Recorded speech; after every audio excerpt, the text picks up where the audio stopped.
porque a gente não vive momentos como esse. E diferentemente do ano passado, que o Vasco tinha um time pior, eu sabia das limitações do time do Vasco e eu olhava para aquilo ali e eu falava, porra, ser campeão é quase impossível. Quando eu olho para o cenário de hoje, eu não vejo dessa forma. Eu tô falando como torcedor, tá? Com o meu coração. Dá para sonhar, irmão. Dá para sonhar, cara. E dá para sonhar porque o Vasco se colocou nessa condição. Dá para sonhar porque o calendário também ajudou o Vasco. Hoje o Vasco tem condição de passar a olhar para o Campeonato Brasileiro de forma prioritária. A olhar para o Campeonato Brasileiro e falar assim, opa, deixa eu fazer aqui uma campanha decente, deixa eu fazer uma campanha aqui legal, para deixar o torcedor mais confiante, uma campanha de quem sabe chegar entre os 10 do Campeonato Brasileiro. Claro que salvar do rebaixamento é o primeiro ponto, exclusivamente o primeiro ponto, tem que salvar do rebaixamento. Até porque o ano de 2026 para o Vasco, ele não pode nem pensar em passar por uma Série B. Porra, a Nike vai chegar, Série A de Campeonato Brasileiro, último ano de eleição, aí vai ter questão de venda, vai ser uma loucura. Então o Vasco não pode nem pensar em olhar para o que é o Campeonato Brasileiro, para o que não é o Campeonato Brasileiro. É olhar o Campeonato Brasileiro agora, pensar que essa Copa do Brasil é só em dezembro, e quando eu digo isso, é fazer um campeonato decente para que o torcedor continue com essa confiança. E principalmente, o Campeonato Brasileiro, ele vai ser importante para esse time encaixar. Porque no estágio que o Vasco está hoje, e se você olhar o estágio do Fluminense, se você olhar o estágio do Cruzeiro, que para mim são os favoritos, o Vasco está atrás. E está bem atrás. Do Cruzeiro principalmente. O Fluminense, ele também é o time casca grossa. O Fluminense também é um time que em Copa, o Renato Gaúcho é especialista. Fábio, Thiago Silva, o Canóbio está suspenso, é uma boa notícia, mas tem outros jogadores que estão crescendo, como o Serna, o Lúcio, que eles contrataram, é bom jogador, o Martinelli joga muita bola, o Hércules também está crescendo. O time do Fluminense é casca grossa. Então, o Vasco tem que chegar no final do Campeonato Brasileiro para pegar o Fluminense na Copa do Brasil, pelo menos com a moral lá no alto. Com um olhar para essa competição de igual para igual. Hoje o Vasco está atrás do Fluminense e hoje o Vasco está muito atrás do Cruzeiro. O Cruzeiro é um time maduro, o Cruzeiro é um time qualificado, o Cruzeiro é um time muito bem organizado pelo Leonardo Jardim. Do Corinthians, eu acho que a gente também está atrás. Se a gente for colocar na prateleira de força, é Cruzeiro, Fluminense, Corinthians e o Vasco. Só que essa prateleira já não é mais tão distante. Do Vasco para o Cruzeiro tem uma distância. Do Vasco para o Corinthians e para o Fluminense, essa distância é pequena. Então fazer o Campeonato Brasileiro decente, encaixar os reforços, o Carlos Cuesta, o Robert Renan, o Matheus França, o próprio Carlos Andrés Gomes que não entrou na partida de hoje. Fazer um Campeonato Brasileiro bom é essencial para você chegar com confiança na reta final da Copa do Brasil. E dá, cara. O pior é que dá. O Vasco ainda teve a grande fatalidade de perder o Jair, que era um jogador que estava crescendo. Aliás, obrigado, Jair, que foi o cara que conseguiu fazer o gol contra o Botafogo em São Januário. Importantíssimo. Acho que esse título seria... Botar isso na cabeça desses atletas para jogar pelo Jair seria muito legal também. Não só pela torcida, mas por tudo que aconteceu com esse cara. Ele foi muito importante. E é isso, cara. O meu coração é de recuperar a autoestima. Poder zoar, poder gastar, poder bater no peito e falar, pô, eu tô numa semifinal de Copa do Brasil de novo. Eu tenho condições agora de terminar o Campeonato Brasileiro de forma decente. Olhar pro final do ano, não só pensando em não cair, que é uma coisa que o torcedor do Vasco não aguenta mais, porra. Tá todo mundo cansado dessa porra. Toda hora, todo ano, brigar pra não cair. Brigar pra não cair. Brigar pra não cair. Porra, é cansativo. É sacal de uma torcida que apoia esse time a todo momento. Uma torcida que apoia esse time em todo lugar. E tem que fazer de tudo. De tudo. Pedrinho, diretoria, presidente, todos que estão envolvidos nos processos, façam de tudo para o Vasco jogar em São Januário. Se o Corpo de Bombeiros, se a Polícia Militar, se o Papa fizer as exigências, atenda, faça de tudo. O Vasco tem 3 meses para brigar por isso. 3 meses. O Vasco precisa jogar em São Januário. O Vasco merece jogar em São Januário. E o Vasco não pode se dar o luxo de sair da sua própria casa. Porque se o Vasco se manteve vivo dentro da partida contra o Botafogo, teve muito a ver com São Januário, que também equilibra o jogo. O Vasco poderia ter ganhado em São Januário. O Vasco precisa fazer de tudo o que for, o que tiver ao alcance para conseguir jogar em São Januário. Porque é um absurdo. O único clube do futebol brasileiro que é punido por ter estádio dentro de uma semifinal de Copa do Brasil não poder jogar dentro de casa. Tá? Então, diretoria, faça de tudo o que for preciso para que o Vasco possa jogar em São Januário contra o Fluminense. Aí o segundo jogo, o primeiro jogo, seja lá o que for, que seja no Maracanã, que seja 90-10, não tem problema. Mas o Vasco tem que jogar em São Januário. Por pretensão futebolística. O Fluminense é muito forte no Maracanã. O Fluminense é um time que está acostumado a jogar no Maracanã. E quando se une ao Maracanã, se torna mais forte ainda. Isso tem que ser falado. Tem que ser deixado claro. Então, mesmo que seja 50-50, hoje o Vasco no Maracanã é uma equipe mais fraca do que o Fluminense. Então o Vasco tem que utilizar o direito de ter a sua casa, de jogar em casa. Não no Newton Santos, que até o Vasco tem um bom desempenho. Já ganhou até do próprio Fluminense lá. Mas é o momento de pegar esses 3 meses e conseguir brigar por São Januário. Tem que ser assim. Tá? Então, é isso, cara. As coisas mudam. Eu sempre gosto, amo muito clássicos no Maracanã. Gosto muito do 50-50. Muito, de verdade. Muito. Gosto desse movimento.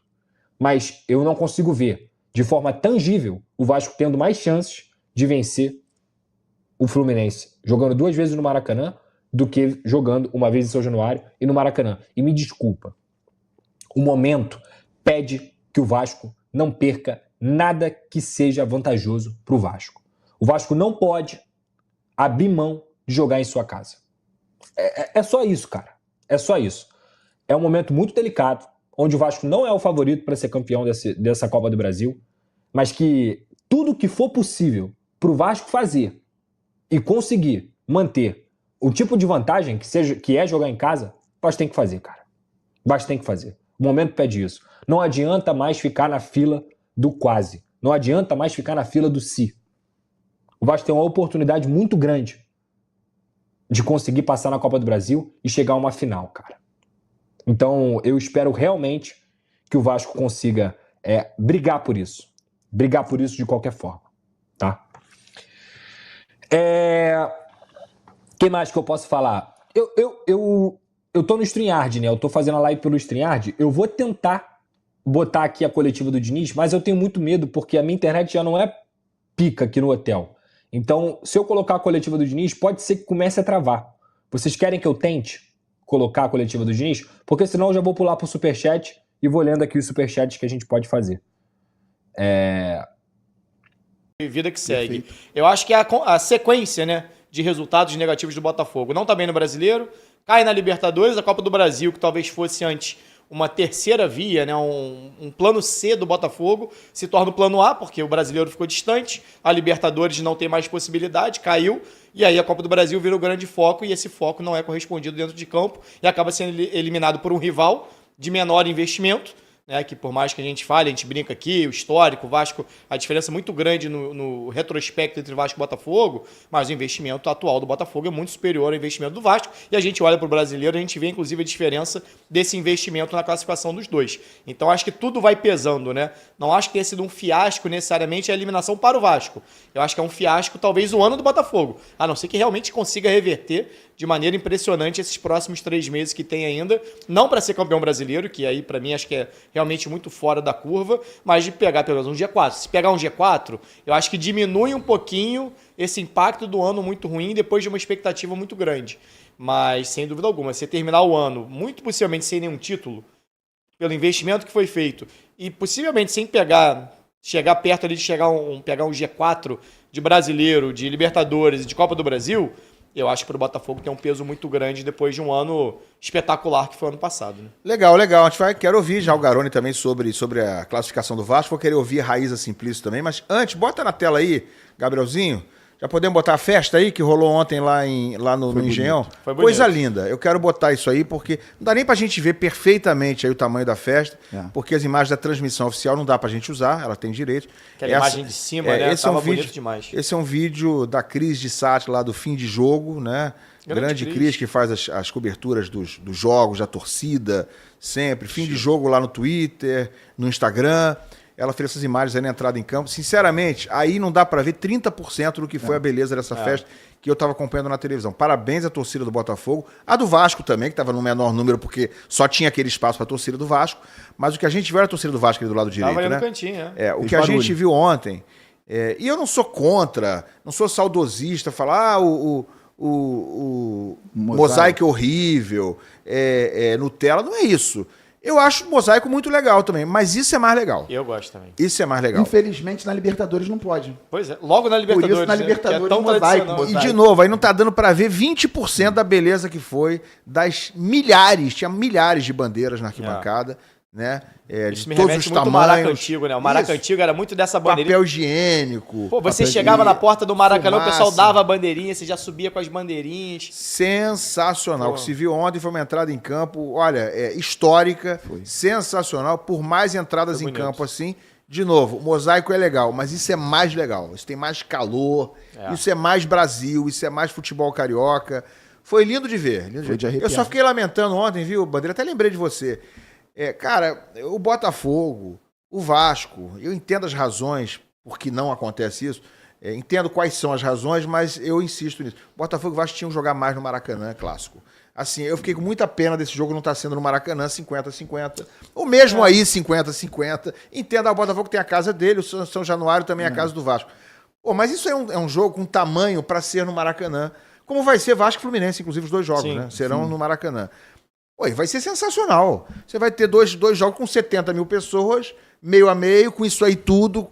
Então, assim, enfim, isso já é outro assunto, né? já É um é outro debate, assunto. nossa, Mas que essa festa foi realmente de arrepiar, uma coisa linda. Eu achei que linda, isso ia linda. mudar o jogo, tá? Quando eu vi a festa da torcida do Botafogo, eu falei, eu acho que o Botafogo vai entrar... Mas Até acho que o Botafogo jogou melhor, tá? Já até entrando um pouquinho. Eu acho que o Vasco foi melhor no primeiro jogo. Pra mim, o Botafogo ontem foi melhor. Até o finalzinho, os últimos 15 minutos, o Vasco começou... Eu acho, não sei se o Botafogo quando o Arthur cansou. saiu, entrou o Cris Ramos Sim. com 2 centroavantes. Aí o Vasco começou a encontrar espaço, é que o Matheus França entrou muito mal mais uma vez, assim, tecnicamente. Mas teve espaço muitas vezes ali. Mas o Botafogo... O Vasco fez um jogo bem diferente do que a gente está acostumado a ver com o Diniz. Até fiz um videozinho no meu canal, até subir no Instagram depois. O Nuno Moreira, que foi o autor do gol do Vasco, o Nuno jogou numa linha de 5 defensiva. O Nuno foi lateral esquerdo ontem. O Nuno jogou marcando o Matheus Ponte, eu ia falar dar o Ponte, Matheus Ponte, depois o Vitinho ali o tempo todo. A partida que o Nuno fez ontem foi coisa sensacional. Fantástica, assim, taticamente falando, né? Porque o Vasco jogou muito mais sem a bola do que com a bola. O Botafogo chegou a bater perto de 60%, 57, 58, eu acho, de posse de bola no jogo. Mas o Vasco se defendeu muito bem numa linha de 5. O Botafogo praticamente só cruzou bola. O Botafogo, eu estava até pesquisando na hora que você estava falando, eu estava até de olho no celular, estava tentando achar a estatística exata, mas o Botafogo deve ter levantado umas 35, 40 bolas para dentro da área durante todo o jogo e pouquíssimas infiltrações. Uma ou outra tentativa com o Jefinho no primeiro tempo, conseguiu levar uma vantagem ali, mas não conseguia dar tanta sequência assim. O Vasco conseguiu se portar bem defensivamente nesse tipo de situação. E aí, para mim, o gol que a gente está vendo, a falha do Neto absurda, para mim muda muito o panorama do jogo. Porque era um momento onde o Botafogo dominava as ações, como dominou grande parte, e o Vasco, eu não lembro de ter dado um chute a gol antes desse lance. E aí o Vasco tem uma bola parada, você tem o Coutinho, bateu muito bem, poderia ter sido um golaço do Coutinho, aí o Neto facilitou. O Neto consegue chegar, acho que o grande ponto do lance do Neto, que ele consegue chegar na bola, ele chega inteiro na bola e ele consegue não defender a bola, defendendo de uma maneira que ele realmente consiga controlar a bola, né? Ele deixa a bola viva. O Nuno, que é um guerreiro, falei aqui, o Nuno jogando ali como lateral esquerdo praticamente, foi lá, conseguiu fazer 1-0 Vasco. E aí, pra mim, o gol do Botafogo, pra mim, uma falha do Léo Jardim também. Não que ele saia atrasado, porque, na verdade, o Joaquim Corrêa, ele domina mal. Ele dá um tapa muito na frente. E aí o Léo Jardim, beleza, dá pra chegar. Só que, cara, esse é o tipo de lance que todo goleiro a gente vê, você vê na cara que o goleiro não vai chegar. E ele tem que ter a noção que ele tem que recolher, porque o Joaquim Corrêa, quando ele dá o tapa, não é nem pra continuar na jogada. Ele dá o tapa pra bola ir na linha de fundo. É só pra chegar antes. Qualquer goleiro que recolher a mão, o cara vai dar o tapa, vai pra linha de fundo e acabou a jogada. Porque não estava na direção do gol, então assim, estava um pouco mais lateral, né? É melhor você deixar o jogador, induzir ele a dar o tapa e parar, do que você cometer o pênalti.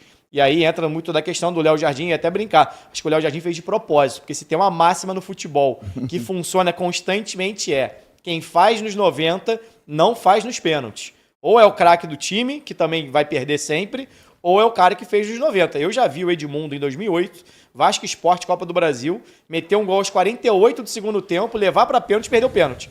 Ele criou uma expectativa que não tinha e depois frustrou toda a torcida. Estava lá em São Januário, Vasco Sport, Copa do Brasil também. E aí aconteceu, acho que o Léo Jardim fez de propósito. Fez o pênalti, Alex Telles bateu e depois ele foi lá e pegou na cobrança. A gente viu muita chegada do Botafogo em lance aéreo. E aí acho que o Botafogo no segundo tempo cansou. E aí tem a entrada do Cris Ramos também, que muda o panorama ali do ataque. O Arthur jogou 10 minutos, nem isso, né? 10 minutos, sentiu a coxa, saiu. Aí entrou o Cris Ramos, mudou a configuração. Para o que foi o início, para o jogo do primeiro turno. E o Vasco tendo que se reinventar, né? Porque a gente falava da ausência do Jair. O Vasco perdeu o Jair. Entra o Tietê na vaga dele, sente com 15 minutos de jogo, sai o Tietê. Não tinha o Thiago Mendes, que foi reforço dessa janela, que também está machucado. São 3 jogadores para a mesma função, no mesmo setor que o Vasco perdeu. O Vasco fez praticamente o jogo com Barros, que estava emprestado ao América Mineiro, que tem feito bons jogos, fez um grande jogo ontem. Mais uma vez, o Matheus Cocão, que praticamente não jogou no ano. E a gente falava até ontem sobre isso, né? Acho que para mim o jogo ia passar muito pelo controle de meio de campo. E o Botafogo controlou o meio de campo. Essa foi a grande verdade. Mas o Vasco se portou muito bem defensivamente. Foi eficiente na falha do Neto que teve. Depois teve chance com o Ryan finalizando de média distância. E já ali na reta final, o Vasco teve umas 2, 3 oportunidades. Uma com o Verratti, que ele dá uma antecipada ali no Barbosa. Uma jogada que o Ryan chuta de média distância. O Matheus França também. O Vasco terminou bem o jogo. E acho que isso, inclusive, ajudou o Vasco a terminar o jogo com moral. E aí, cara, pênalti não tem jeito. O Léo Jardim são 5 defesas nas últimas 7 disputas, se eu não me engano. É um negócio absurdo. O Léo Jardim tem sido fundamental para o Vasco em jogo de Copa do Brasil desde 2023 e mais uma vez agora em 2025. Eu, inclusive, vou dizer aqui o seguinte, eu vou passar a bola agora para a Raiz e para o Papa. Eu acho que o que definiu a classificação foram os goleiros. Sim. Eu acho que a diferença entre o Vasco e o Botafogo, ontem pelo menos, principal ou decisiva, foram os goleiros. Tudo bem, concordo com você que o Léo Jardim poderia ter saído melhor no lance do pênalti, né? Não sei se é uma falha aquilo, mas ele não foi bem. Ele chegou atrasado. Crasso, né, ele podia não ter feito o pênalti. Ele podia chegar atrasado e o cara passar por ele. Enfim, não foi bem ali. Agora, depois ele resolveu. Ele se redimiu amplamente e o Neto falhou durante o jogo, grosseiramente, no gol do Vasco. E não pegou um pênalti. E não pegou nenhum pênalti. Ele tinha no mínimo que compensar, aliás, pegando 1 ou 2 ali. O mérito do Vasco, tá? Porque dificilmente um jogador do Vasco perde pênalti. Isso é impressionante. Foram muito bem cobrados. A gente fala sempre do Léo Jardim, mas é impressionante. E ó, Robert Renan chegou agora, foi estreia do Robert Renan, que bateu o último pênalti. Jogou muito, tá? Robert Renan jogou muita bola na estreia dele, jogou 15 minutos ali no finalzinho. Cara, acertou tudo que foi jogada de bola longa, condução, saiu driblando. Cara, ajudou na construção no fim do jogo. Muito desse controle do Vasco passou pela entrada do Robert Renan e a ida do Hugo Moura pro meio de campo. E o Matheus França, que não entrou bem, bateu o pênalti, bateu bem também. Muito mérito dos cobradores também do Vasco. O Matheus França converteu dele, quase que beijou o escudo, né? Eu sabia que esse... Ele desistiu no meio do caminho.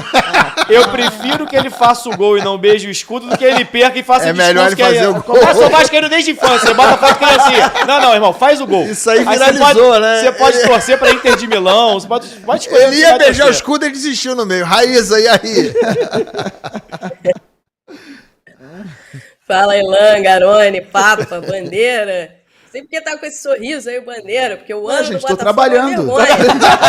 Trabalhando, é vergonhoso. O ruim é quando o Peste tá desempregado. Agora, ele tá feliz, Jair. Ele tá feliz que ele agora tem 7 meses pra trabalhar. Vergonhoso.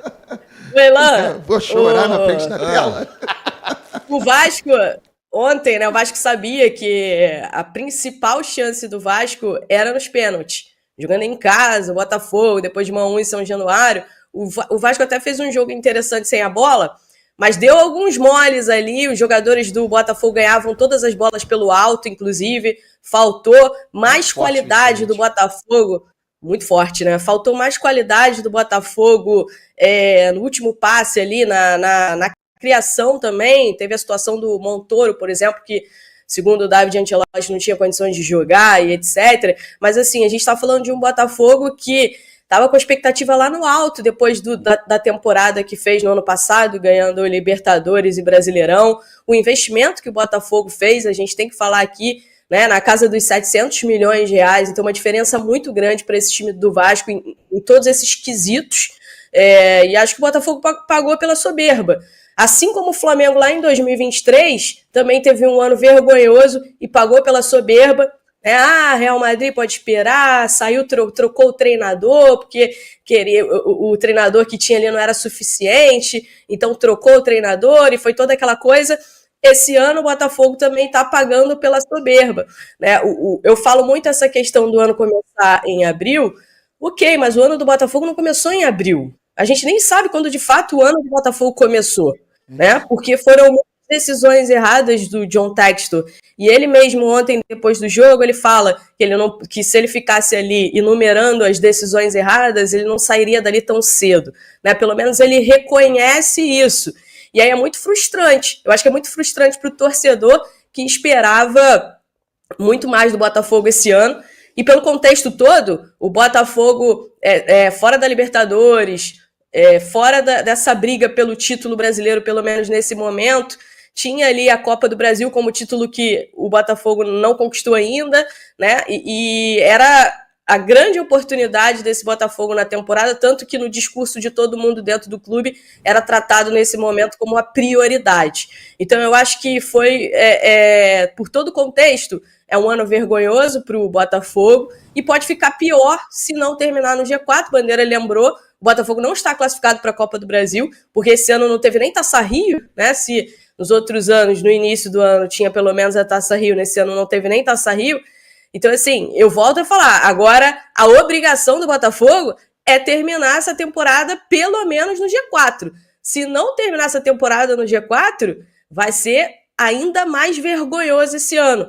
Lá em 2023, o Flamengo pelo menos chegou na final da Copa do Brasil. Perdeu, mas pelo menos não terminou o ano em setembro, né? Assim como terminou agora, entre aspas, o ano do Botafogo. Obviamente que internamente o clube tem que falar que tem que brigar, tem que conquistar os pontos, tem que tentar chegar nos líderes.